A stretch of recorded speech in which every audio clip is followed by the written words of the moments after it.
आपण सगळे पाहतच आहात की दादांनी आदरणीय मोदी साहेबांच्या मार्गदर्शनाखाली आपल्याला सगळ्यांना माहिती आहे की गेल्या 10 वर्षामध्ये 2 टर्ममध्ये जे आदरणीय पंतप्रधान मोदी साहेबांनी जो देशामध्ये विकास केलेला आहे, जगभरात त्यांना विकास पुरुष म्हणून ओळखलं जाते आणि दादांनी त्यांनाच साथ द्यायचं ठरवलेलं आहे.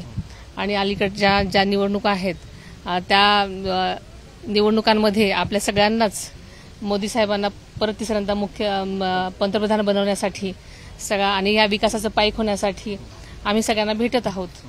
प्रत्येक भाषणात दादांचे कार्यकर्ते समर्थक काय म्हणतात की त्यांनी मुख्यमंत्री व्हावं, तर तुम्ही तशी काय मागणी केली का सगळ्या आम्ही देवाचरणी सगळ्यांची इच्छा पूर्ण कर असं सगळं घातलेलं आहे. विकासाच्या मुद्द्यावर विकासाच्या मुद्द्यावर तुम्ही बोलताय, दादाही विकासाच्याच मुद्द्यावर बोलत असतात. एकंदरीत प्रचाराचा अनुभव तुम्हाला कसा मिळतोय की विकासाच्याच पॅटर्नवर तुम्ही सगळीकडे बोलताय, लोकांकडनं अनुभव कसा येतो? आम्ही जिथे जाईल तिथे लोकांचा प्रचंड चांगला पद्धतीने अनुभव आहे. कारण आम्ही जिथे जिथे जाते तिथे तिथे दादांनीच विकास केलाय असं सगळेजण लोक म्हणतायत.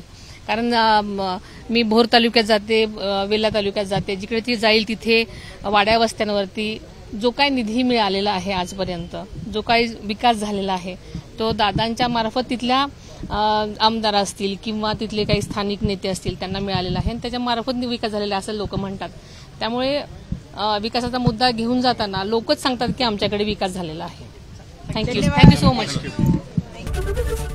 एबीपी माझा, उघडा डोळे बघा नीट.